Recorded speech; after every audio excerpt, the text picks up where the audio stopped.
जय भीम नमो बुद्धाय। बाबासाहेबाला मानणारे असाल तर हा व्हिडिओ बघा। 3 साल से साथ में थे, मतलब हमारा प्रेम संबंध था।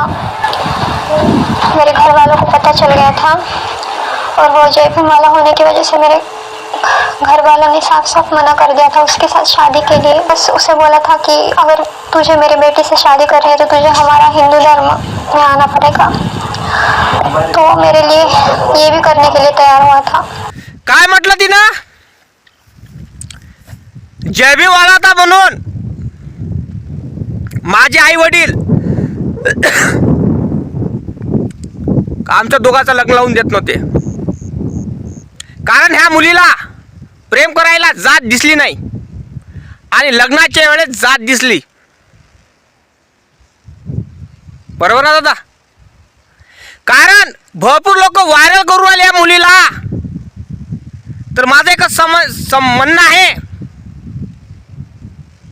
जो मुलगा होता हाय टोपोरी होता, त्याच्यावर 10 ते 12 गुन्हे दाखल आहे आणि आचलचे वडील आणि भाऊ त्याच्यावर गुन्हे दाखल आहे। मग समजून जा की हे टोपोरी लोक आहे, गुन्हेगार आहे आणि ह्या लोकांना लोक व्हायरल करून राहिले, म्हणजे दोघांवरही गुन्हे दाखल आहे। तर माझं खोटं वाटून राहिलं तुम्हाला तर व्हिडिओ बघा। सक्षम काटेवर पण अनेक गुन्हे दाखल आहेत आणि सक्षम काटेला मारणाऱ्या मामेलवाड कुटुंबावर पण अनेक गुन्हे दाखल आहेत। सक्षम काटेवर मान्य पोलीस अधीक्षक साहेब यांच्या मार्गदर्शनाप्रमाणे MPDA म्हणजे महाराष्ट्र धोकादायक कारवाया प्रतिबंधक कायद्याप्रमाणे कारवाई करण्यात आली होती आणि तो नुकताच आला होता। म्हणजे सोशल मीडियावर गुन्हेगारांना लोकांना चांगलं म्हणत आहे, म्हणजे सक्षम नावाचा मुलगा हा पण एक गुन्हेगार होता, त्याच्यावर पण 10 ते 12 केसेस होत्या आणि तिच्या जो आचल आहे आचलचे वडील आणि भावावर पण केसेस होते। मग विचार करा तुम्ही, म्हणजे आपण कोणाला व्हायरल करून राहिलो, कोणाला हमदर्दी देऊन राहिलो, टोपोरी लोकांना, गुन्हेगार लोकांना। अरे वा रे देवा आणि वा रे जग। आणि ही मुलगीला सतीसावित्र बनवलं आपण। पुरच दोघांमध्ये झगडा लावणारी ही पोरगी आहे। बापाने म्हटलं होतं, आचलला बापाने म्हटलं होतं की मला हा रिश्ता पटला नाही, तुमचं दोघांचं प्रेम पटलं नाही, कारण तुमचं प्रेम 3 ते 4 वर्षाचं होतं हे त्या बापाला माहीत असतानाही त्या बापाने तुला सांगितलं होतं की हा जातीचा आहे, करू नकोस, राहू नकोस, तरी तू त्या बापाच्या मनानं ऐकलं नाही। त्या बापाच्या मनानं ऐकलं असतं तर पोरगा जिवंत राहिला असता। हा तो गुन्हेगार असो, काही पण असो, कितीही कलमा त्याच्या अंगावर असो, कितीही गुन्हा दाखल असो, पण तो एक भारताचा एक स्वतंत्र नागरिक होता, भारताचा एक स्वतंत्र नागरिक होता आणि बाबासाहेबांचा एक लेकरू होता। एक विचार कर, त्याच्या अंगावर गुन्हे किती असन आम्हाला काहीच घेणं देणं नाही, तो त्याच्या पर्सनली गोष्टी जाणत बसन। पण तुम्ही बाबासाहेबाचा नाव घेऊन जय भीम घेऊन हा जय भीम आला होता म्हणून मारलं, त्याच्यानं माझं डोकं सटकलं। आणि ह्या पोरीला माझं एकच म्हणणं आहे, तुला प्रेम करायच्या वेळेस त्या बापाला जात माहीत होती, तुलाही जात माहीत होती, त्या भावाला जात माहीत होती, तर तेव्हाच तू थांबून जा लागत होता, कारण त्या बाप पहिलेपासून गुन्हेगार होता।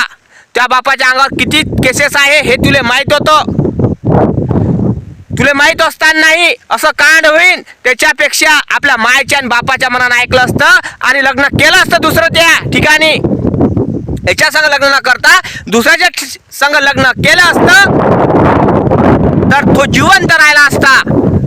तुझ्यामुळं समजलं काय? तुझ्यामुळं झालं हे सगळं कारस्थान, तुझ्यामुळं। प्रेम हे फक्त तुला चित्रपट चांगला वाटते पोरी, ए पोरी, प्रेम हे चित्रपटात चांगलं वाटते, पिक्चरात, कारण हे प्रेम 2.5 मिनिटाचं किंवा 2.5 तासाचा पिक्चर असतो। प्रेम जिंदगी भरासाठी प्रेम मस्ते। आणि भारतात कितीक मुलं प्रेम करतात, कितीक मुली सुसाईड करतात, मुलं सुसाईड करतात, समजलं काय? मुलं जास्त करून सुसाईड करतात प्रेमाच्या याच्यात, मुली सुसाईड करतात। प्रेम प्रेम नसते, वासना असते. माय बापानं जे आपल्या लेकरा प्रेम करतो तेच प्रेम राहते. आणि 2 घंट्याचं आणि 3 मिनिटाचं प्रेम, 2 वर्षाचं प्रेम प्रेम नसते, वासना असते. कारण तू ज्या वयात आली आहेस ना, 18 वर्षाचं वय आहे ना तुझं, त्याचं 22-23 वर्षाचं वय होतं ना, ते वय किशोर अवस्थेतलं असते. आणि त्या वयात वासना निर्माण होते, शरीराचा वासना निर्माण होते, शरीराचा वास येते त्या तेव्हा. कळलं काय? शिकून घ्या मायेजवळून मी काय म्हणतो ते. कारण मी प्रेम केलं होतं, माये प्रेम 7 वर्षाचं रिलेशन होतं, मी लग्न केलं होतं, लव्ह मॅरेज केलं होतं माये टिकलं नाही, मायच नाही. असे भरपूर मुलं आहेत, मुली आहेत, त्याचं टिकलं नाही. कारण लव्ह मॅरेज टिकत नसते. कारण लव्ह मॅरेज हे वासना असते, वासना, शरीराची वासना असते, दुसरं काहीच नसते. आणि तुले लोक सती सावित्री म्हणून राहिले. आणि तू ज्या प्रेतासंग लग्न केलं, सक्षमच्या प्रेतासंग लग्न केलं, सक्षम संग लग्न केलं नाही. तू सक्षमची विधवा नाहीस तू. कारण तू सक्षमच्या प्रेताशी लग्न केलं, त्याच्या बॉडीशी, डेड बॉडीशी लग्न केलं. आणि त्याची डेड बॉडी जाळण्यात आली किंवा दाबण्यात आली. लक्षात असू दे मी काय बोलून राहिलो ते. तू त्याच्या डेड बॉडी संग लग्न केलं, तू सक्षमची विधवा नाही आहेस. लग्न जिथे जी माणसाची केल्या जाते, व्हायरल होण्यासाठी तू काही पण करून राहिली. व्हायरल होण्यासाठी कुत्रे संग लग्न करतात, तू लोक झाडा संग लग्न करतात, कायच्या पशु पक्षी संग लग्न करतात व्हायरल होण्यासाठी. आणि तू सक्षमच्या प्रेताशी लग्न केलं, सक्षमशी नाही केलं. कळलं काय? कारण हा जमाना इलेक्ट्रॉनिक मीडियाचा जमाना आहे, सोशल मीडियाचा जमाना आहे. तू खरंच प्रेम केलं असताना सक्षम संग तर पडून लग्न केलं असतं. सक्षम मेला तर तू मेली असती. लक्षात ठेव, खरं प्रेम याला म्हटलं जाते. सक्षम तुझ्यासाठी जात सोडायला तयार होता, धर्म सोडायला तयार होता, सगळ्या गोष्टी सोडायला तयार होता तुझ्या प्रेमासाठी. पण तू नव्हतीस. तू कुठल्या गोष्टी त्यागल्या, कोणत्याच गोष्टी त्यागल्या नाही. सक्षमनं आपला जीव त्यागला, तुझ्यासाठी मेला तो. लक्षात ठेव, तुझ्या प्रेमासाठी मेला. त्याने धर्म सोडायला तयार होता तो, आपली जात सोडायला तयार, सगळ्या गोष्टी तयार होता तो. तू काय त्यागलं ते सांग मला. तू कोणत्याच गोष्टी त्यागल्या नाही. प्रेम तर त्याने केलं होतं, तू नाही. तू फक्त व्हायरल होण्यासाठी ह्या गोष्टी करत आहे. कळलं काय? व्हायरल कसं व्हायचं आता लोक मला बोलन. त्या गोष्टीनं तू सक्षमच्या प्रेताशी लग्न केलं, चुत्या बनवण्याचे धंदे चालू केले आहेस.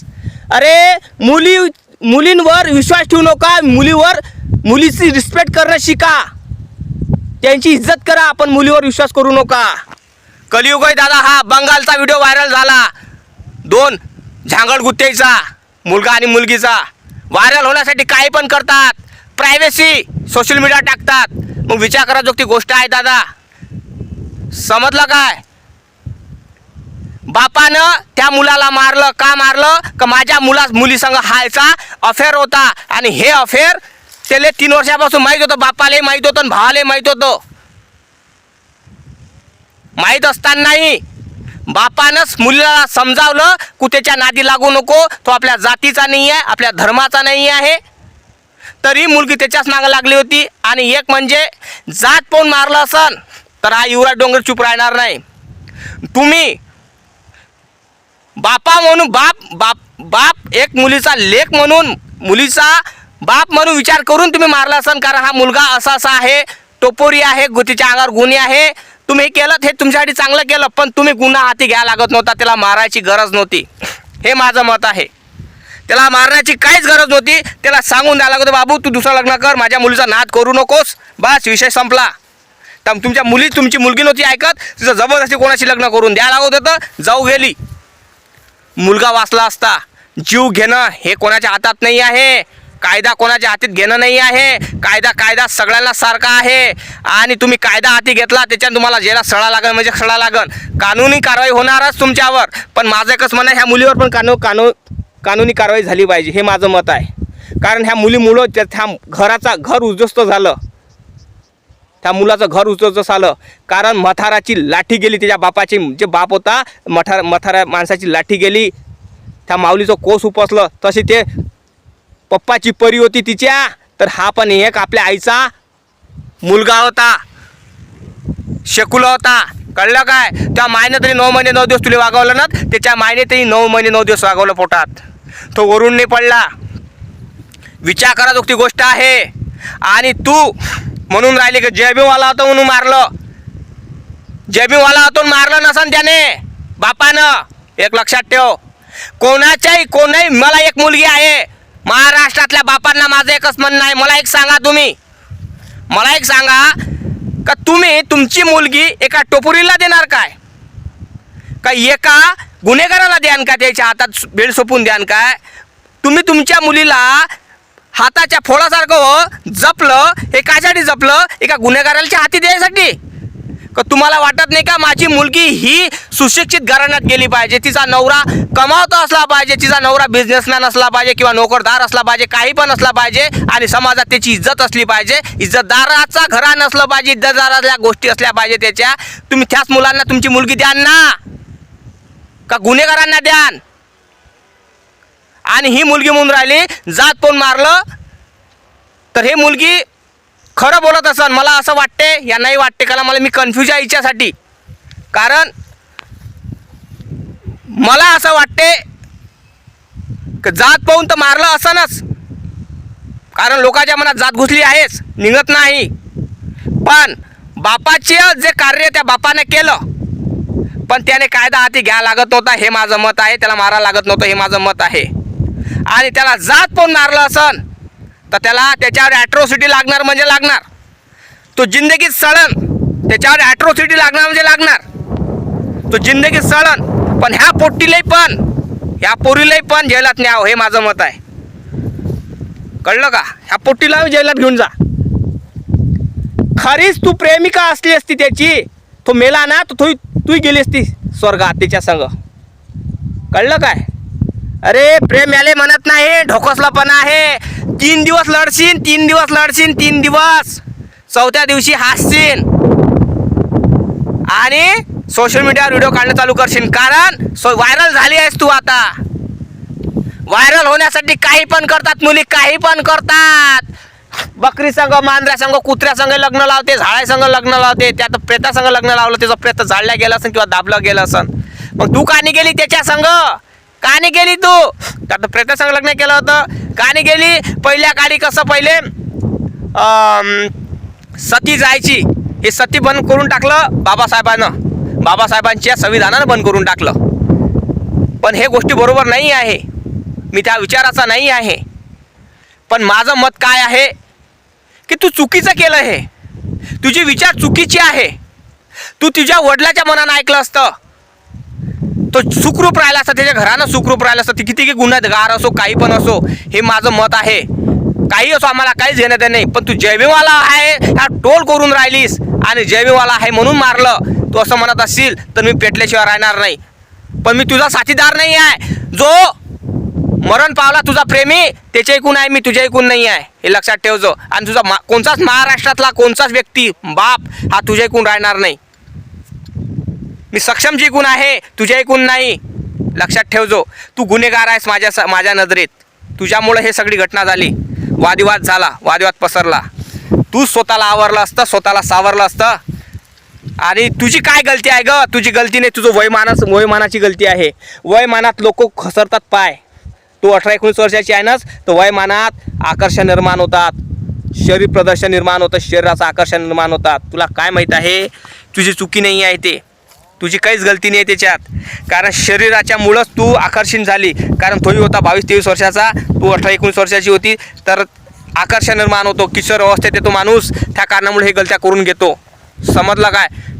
पण तुझ्या वडिलाच्या मनानं ऐकायला पाहिजे होतं, तुझ्या आईच्या मनानं ऐकायला पाहिजे होतं, भावाच्या मनानं ऐकायला पाहिजे होतं, तर त्या मुलाची जिंदगी खराब झाली नसती, ते मुलगा जिवंत राहिला असता. आता समजलं काय. खरं बोलत असेल दादा कमेंट करून सांग. फेसबुक बघत फॉलो करायला विसरू नको, यूट्यूब बघत असेल लाईक आणि चॅनलला सबस्क्राईब करायला विसरू नको. जय भीम, नमो बुद्धाय.